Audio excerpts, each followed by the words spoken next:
ಯಾರೊಬ್ಬರ ಬಡತನ ನೋಡಿ ಸಂಬಂಧವನ್ನು ಮುರಿದುಕೊಳ್ಬೇಡಿ. ಯಾಕಂದ್ರೆ ಬಡವರ ಮನೆಯಲ್ಲಿ ಸಿಗುವ ಗೌರವ ಶ್ರೀಮಂತರ ಮನೆಯಲ್ಲಿ ಎಂದೆಂದಿಗೂ ಸಿಗೋದಿಲ್ಲ.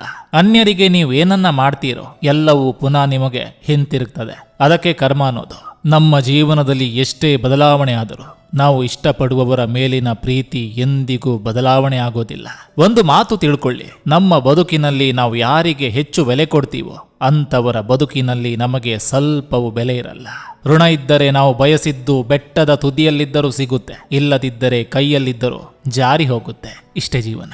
ದುಡ್ಡೇ ದೊಡ್ಡದು ಅಂದುಕೊಂಡರೆ ನೀನು ಶ್ರೀಮಂತ, ಪ್ರೀತಿ ವಿಶ್ವಾಸವೇ ದೊಡ್ಡದು ಅಂದುಕೊಂಡ್ರೆ ನೀನು ಹೃದಯವಂತ.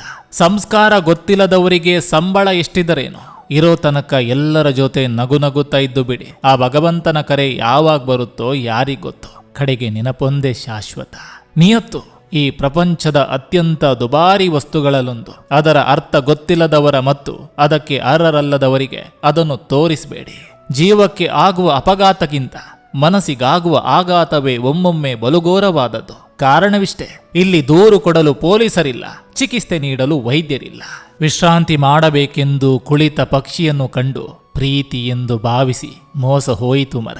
ಹೀಗೆ ಬದುಕಬೇಕು ಅಂತ ನೀನೇ ಬರೆದಿಟ್ಟಾಗ ನಿನ್ನಲ್ಲಿ ನಾನು ಕೇಳೋದಾದ್ರೂ ಏನಿದೆ ಶಿವ?